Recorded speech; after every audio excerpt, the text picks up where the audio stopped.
Hello student, Shreyas school English medium standard 8th subject science chapter number 12 friction. Friction का मतलब क्या होता है? फ्रिक्शन का मतलब होता है घर्षण। अब आपने देखा होगा कि कभी ट्रैफिक सिग्नल पे चलते समय क्या हो जाता है, बाइक या कार वगैरह क्या हो जाते हैं, एकदम धीरे हो जाते हैं। तो जिसके अंदर क्या होता है कि जब जो नीड्स अपीयरिंग बाय, तो उस पर क्या लगाया जाता है, धीरे से हम ब्रेक लगाते हैं। तो ब्रेक लगाने में कभी हमें सोचना पड़ता है कि ऐसा क्यों होता है कि जब हम किसी गाड़ी के ऊपर ब्रेक लगाते हैं तो वो एकदम धीरे हो जाती है। खाली कार पर ये सारी चीज़ें उन्हीं पर नहीं होती। अब जैसे आप कोई भी चीज़ देख सकते हो कि कोई भी चीज़ अगर जो एकदम सफ़र चल रही है तो वो क्या हो जाएगा, एकदम लास्ट में जाके एकदम रुक जाएगी। आपने ज़ोर से बॉल फेंकी है तो वो आगे तक जाके धीरे धीरे क्या हो जाएगी, एकदम स्टॉप हो जाएगी। तो आप ये अप्लाई करके देख सकते हो कि वो वहाँ जाकर रुक जाती है। तो आप देख सकते हो, बॉल के साथ भी देख सकते हो। उसके बाद में केले के छिलका जो ज़मीन पर गिरा है, तो उस पर चलते समय क्या हो जाता है, उस पर चलना हमारे लिए बहुत ज़्यादा मुश्किल हो जाता है। क्यों? क्योंकि हम उस पर स्लिप हो जाते हैं। देखिए इस तरीके से हो जाता है। अब यहाँ पे फोर्स बाय फ्रिक्शन, तो फोर्स बाय मतलब बल लगाना। तो आप देख सकते हो कि आप अगर टेबल पे कोई बुक पड़ी है तो आप अगर उसे ऑब्जर्व कर रहे हैं मूविंग बाय डिस्टेंस, तो आपने उसे धीरे से पुश किया है तो उस एक्टिविटी पे वो धीरे से अपनी डायरेक्शन बदलेगी। उसी तरीके से अगर आपने उसको जोर से पुश किया है तो क्या हो जाएगा, जोर से धक्का देने के बाद में उसकी जो डायरेक्शन है तो आपको पता चल जाएगी कि उसकी जो दिशा में भी चेंजेस आपको देखने को मिलेगा। तो उसमें हमें किसकी, फोर्स ऑफ फ्रिक्शन की ज़रूरत होती है। हमें उसकी डायरेक्शन चेंज करने के लिए उस पर क्या करना पड़ता है, अपना पूरा फोर्स लगाना ज़रूरी हो जाता है।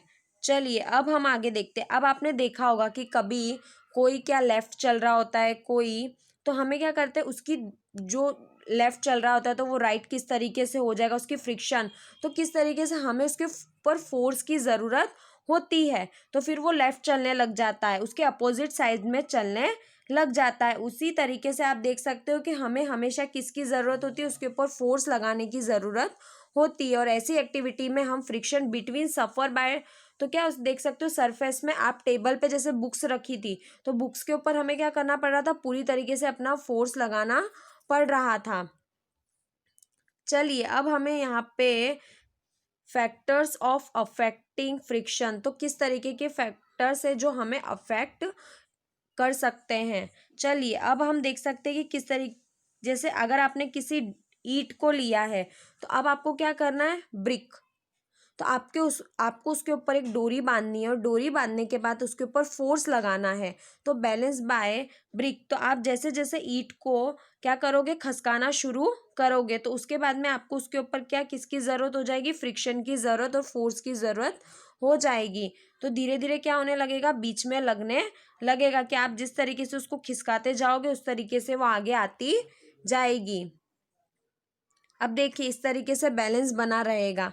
उसके बाद आप देख सकते हो कि उसको धीरे धीरे आप उसको पॉलीथीन के टुकड़े में लपेटना शुरू कर दीजिए। अब उसके बाद आप देख सकते हो कि किस तरीके से दोनों के बीच में आपको डिस्टेंस देखने को मिलता है और आप डिफरेंस भी देख सकते हो और बैलेंस भी देख सकते हो। उस तरीके से आप एक जूट का थैला उसके ऊपर लपेट सकते हो और आप इस तरीके का ऑब्जर्वेशन भी कर सकते हो। चलिए अब हम यहाँ पे एक्टिविटी देखते हैं। अब आपको क्या करना है कि जो स्मूथ क्या होता है, फ्लोर होता है, उसके ऊपर हमें क्या करना है, कोई टेबल लेना है। उसके बाद में हमें क्या करना है, एक ईंटों के सहारे लकड़ी लकड़ी के सपोर्ट की वजह से ब्रिक्स बनाना है। और उसके बाद आप देख सकते हो जैसे कि pen eight anything A point by to the plans, तो आप इसके अंदर क्या कर सकते हो, कोई भी पॉइंट को आपको वहाँ पे लिखना है। जैसे कि ए पेन में कोई ड्राइंग आप बना सकते हो। अब उसके बाद में पेंसिल सेल आप देख सकते हो। पेंसिल सेल इस बिंदु को मतलब लुढ़का सकते हो। रुकने वाली मेज के ऊपर आप जैसे दूरी जितनी भी आप देख सकते हो कि किस तरीके से कितना टाइम लगता है। तो देखिए इस तरीके से आपको करना है। तो आप पेंसिल सेल या कोई भी चीज़ इसके ऊपर आसानी से लुढ़का सकते हो। तो आपको पता चल जाएगा कि वो कितनी दूरी पर जा रही है। तो आपको ऐसी एक्टिविटी कर कर देखनी है। चलिए अब आगे। तो आप इससे सेलो से या पेंसिल से इस तरीके से दोनों के बीच में जो भी जितना डिस्टेंस है वो आसानी से आप लोग पता लगा सकते हो और रीज़न भी लिख सकते हो। चलिए अब हम आगे देखते हैं। तो उसी तरीके से हमें पता चलता है कि जैसे सेल है तो वो कितनी दूरी तक चला है, और उसके बाद में हमें पता चलता है कि पेंसिल कितनी दूरी तक चली और स्मूथली, और दोनों में जो इफेक्ट है और जो डिस्टेंस है वो हम देख सकते हैं। तो जिसमें ज़्यादा चिकनापन होगा वो ज़्यादा दूरी तक चला होगा। उसी तरीके से हम देखते हैं यहाँ पर नेक्स्ट पॉइंट। तो देखिए फ्रिक्शन में हमें यहाँ पे देखिए surface by appear smooth larger number in a minutes. तो देखिए इस तरीके से हमको करना है। अब वो नीचे की ओर जाती है तो जिसके अंदर हमें क्या हो जाता है, जो खुरदुरी जगह होती है तो वहाँ पे हमें इंटरलॉक लगाना पड़ता है ना। तो जिससे इंटरलॉक लगाने की वजह से क्या हो जाता है, जो फ्रिक्शन है वो हमें ज़्यादा देखने को मिलता है। चलिए अब यहाँ पे ऑब्जर्वेशन बताया गया है कि हमने देखा था कि देखिए फ्रिक्शन इंटरलॉक, तो किस तरीके से यहाँ पे दो सरफेस तो ऑब्जर्व्ड कर सकते हैं जो फ्रिक्शन इंक्रीज देखने को हमें मिलता है। तो जिसके अंदर क्या लगाया जा रहा है, पूरी की पूरी तरीके से अपना बल लगाया जा रहा है, तो जिसे एक तरफ खींचने का काम किया जा रहा है उस समय खींच सकते हैं। और अगर कोई भी इंसान नहीं बैठा है तो हम उसे आसानी से एक जगह से दूसरी जगह ले जा सकते हैं।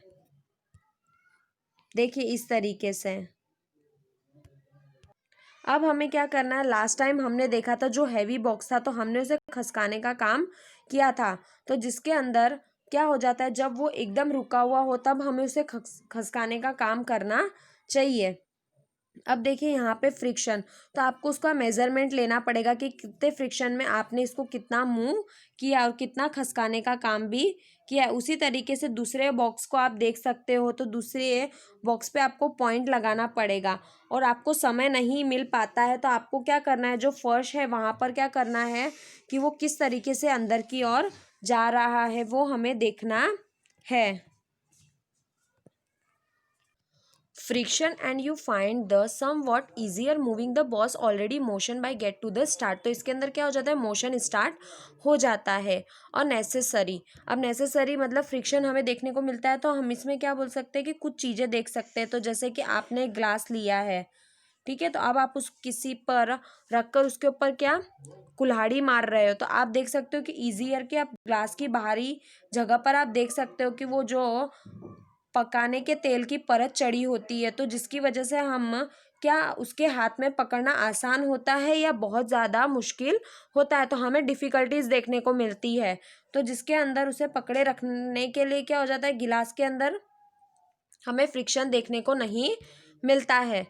अब देखिए ये आगे आपको ये याद भी होगा, रिकॉलिंग ऑल्सो डिफ़िकल्टीज बाय, तो जब मार्बल फर्श के ऊपर जो कीचड़ वाली पगडंडी हमें देखने को मिलती है, तो जब हम उसके ऊपर चलते हैं तो जिस तरीके से हमारा चलना बहुत ज़्यादा मुश्किल हो जाता है। क्यों? क्योंकि वहाँ पे हमको फ्रिक्शन देखने को नहीं मिलता। उसी तरीके से फ्रिक्शन न होने की वजह से जैसे पेन पेंसिल से हम नहीं लिख सकते। उसके बाद में जैसे कि टीचर्स जो चॉक का यूज़ करते हैं, तो अगर फ्रिक्शन नहीं लगाएंगे, उसके ऊपर अपना बल नहीं लगाएंगे तो वो बोर्ड पर भी नहीं लिख पाएंगे। चलिए उसी तरीके से, तो उसी तरीके से हमको बोर्ड पर लिखने के लिए भी उसी चीज़ की ज़रूरत होती है। उसी तरीके से हमें चलने के लिए तो कभी कभी हम नहीं रुक सकते, तो जिसके अंदर क्या हो जाता है, हमें फ्रिक्शन देखने को नहीं मिलता, नो फ्रिक्शन बिटवीन। तो क्या चलते समय जब जैसे कोई दीवार है और कील ठोक पाते हैं तो उसके अंदर हमें क्या धागा नहीं बांध सकते हैं। क्यों? क्योंकि उसमें फ्रिक्शन नहीं है। और कोई बिल्डिंग वगैरह या कोई भवन निर्माण करने के लिए भी हमें क्या उसके अंदर फ्रिक्शन की ज़रूरत होती है, और बिना फ्रिक्शन के हम नहीं कर सकते हैं। उसी तरीके से आप देख सकते हो कि ये हमारे लिए क्या हो जाता है, एक तरीके से किसी भी वस्तु घिस जाती है, जैसे कि पेंच हो गया, बॉल हो गया, बियरिंग हो गया, जूते हो गए, तो उसकी वजह से क्या हो जाता है, स्टेशन पे आप देख सकते हो कि रेलवे की जो डंडी वगैरह है तो वो भी क्या हो जाती है, पूरी तरीके से हमें घिसी हुई देखने को मिलती है।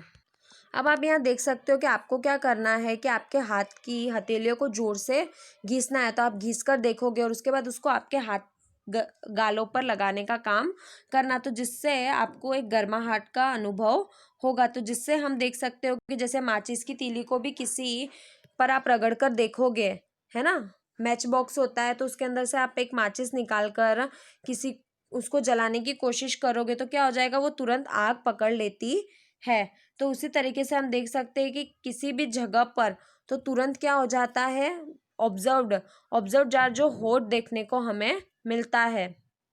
चलिए फ्यू मिनट्स, तो देखिए यहाँ पे एक लड़की उसी तरीके का एग्जाम्पल कर रही है, तो जिसमें से हमें क्या देखने को मिलता है, जैसे मशीन्स वगैरह हो गए तो उसमें एनर्जी देखने को मिलती है ना। तो फ्रिक्शन फॉलोइंग सेक्शन। चलिए अब आगे, अब देखिए increasing and reducing by friction. तो आप देख सकते हो कि कभी चलने के लिए, किसी सिचुएशन के अंदर हमें चलने के लिए जो शूज़ के ऊपर क्या बनाया जाता है, एकदम उसको इस तरीके से बनाया जा सकता है कि वो ज़मीन की पकड़ के साथ अच्छी तरीके से, उसी तरीके से कार हो गया, बस हो गया, ट्रेन हो गया, तो वो अच्छी तरीके से चल सके, तो हमें उसके ऊपर फ्रिक्शन देखने को मिलता है। तो उसी तरीके से ऑटोमोबाइल्स वगैरह जो होता है, तो ब्रेक लगाने के लिए साइकिल के अंदर भी क्या लगाया जाता है, जैसे मोशन की ज़रूरत होती है कि वो रुक सके, है ना। और यहाँ पे अलग अलग तरीके से हमें देखने को मिलता है कि जिसकी वजह हो सके कि हमें फ्रिक्शन की ज़रूरत होती है। अब उसी तरीके से यहाँ पे फ्रिक्शन इंक्रीजिंग बाय इफ़िशेंटली, जैसे ऑयल्स वगैरह का यूज़ किया जाता है मशीनरी वगैरह लेयर में, मूविंग्स में, तो जिसकी वजह से नॉट टू द डायरेक्टली हम तुरंत नहीं कर सकते, बट क्या हो जाता है कि काफ़ी सीमा तक दूर देखने को मिलता है। और कभी कभी क्या हो जाता है कि हमें उसमें घर्षण भी नहीं देखने को मिलता, मूवमेंट्स बिकमली स्मूथली हमें देखने को मिलते हैं। लुब्रिकांट्स जैसे कि आप स्नेहक बोल सकते हो, तो जैसे कुछ मशीनों के अंदर हमें ये देखने को, ये लगाने की सलाह भी दी जाती है। चलिए अब हमें यहाँ पे देखने को मिलता है रिड्यूस। तो जैसे आपने देखा होगा कि कभी जो ट्रॉली वाले बैग्स होते हैं तो उनको चलाने के लिए भी कुछ सामान अंदर रखकर उन्हें खींचने के लिए भी बच्चा क्या आसानी से उसे खींच सकता है, तो हम उसे एक जगह से दूसरी जगह पर आसानी से ले जा सकते हैं, है ना। तो जिससे यहाँ पे रूलिंग फ्रिक्शन हमें देखने को मिलता है। तो जब किसी चीज़ को हम एक जगह से दूसरी जगह ले जा सकते हैं तो लुढ़कती हुई, तो हमें उसमें मोशन भी देखने को मिलता है और रिड्यूस होता जाता है। तो कभी किसी दूसरी वस्तु को खसकाने के लिए हमारे लिए आसान हो जाता है और हमें प्रॉब्लम भी नहीं होती है। तो जैसे रोलिंग की भी हमें देखने को मिलता है कि उसके अंदर पहिए लगाए हुए होते हैं, तो जिससे हम एक जगह से दूसरी जगह खिसकाने का काम कर सकते हैं। चलिए अब हम आगे देखते हैं। तो यहाँ पे हमें बताया गया है कि जैसे कि अब एक और तरीके का फ्रिक्शन होता है रूलिंग जैसे कि हम उसे आसानी से कम कर सकते हैं। तो जिसके अंदर हमें जैसे ये बाल बियरिंग में, जैसे कि लॉटन में ये देखने को मिलता है, जैसे साइकिल पंखों में कभी कभी ये बियरिंग का यूज़ किया जाता है, तो हमें ये देखने को मिलता है। देखिए इस तरीके से। चलिए हमें इसमें भी फ्रैक्शन देखने को मिलता है। तो ये एकदम हल्की होकर आसमान के अंदर क्या करती है, लिक्विड की तरह, जैसे कि मतलब आसमान के अंदर गैस के अंदर आराम से चल सकती है, तो जिसके अंदर हमें लिक्विड भी देखने को मिलता है। तो जैसे आप देख सकते हो कि यह फ्रिक्शन के अंदर आसानी से यह आसमान के अंदर जा सकती है। तो जैसे कि हम देख सकते हैं कि यहाँ पर किसकी ज़रूरत होती है, तो ऊर्जा की ज़रूरत होती है। तो ये process by to the effect in a friction objective by special shapes where is do by to the scientist gets hints by specially shapes they birds fish. तो आप देख सकते हो कि हमने पहले देखा था कि ये किस तरीके से पानी के अंदर आसानी से तैर सकते हैं, तो हमने स्टैंडर्ड 6 में ये देखा था, जैसे एरोप्लेन हो गया, बर्ड्स हो गया, है ना। चलिए अब यहाँ पर आपका ये चैप्टर कंप्लीट होता है, तो इसकी एक्सरसाइज आपको कंप्लीट करनी है, ठीक है। Thank you.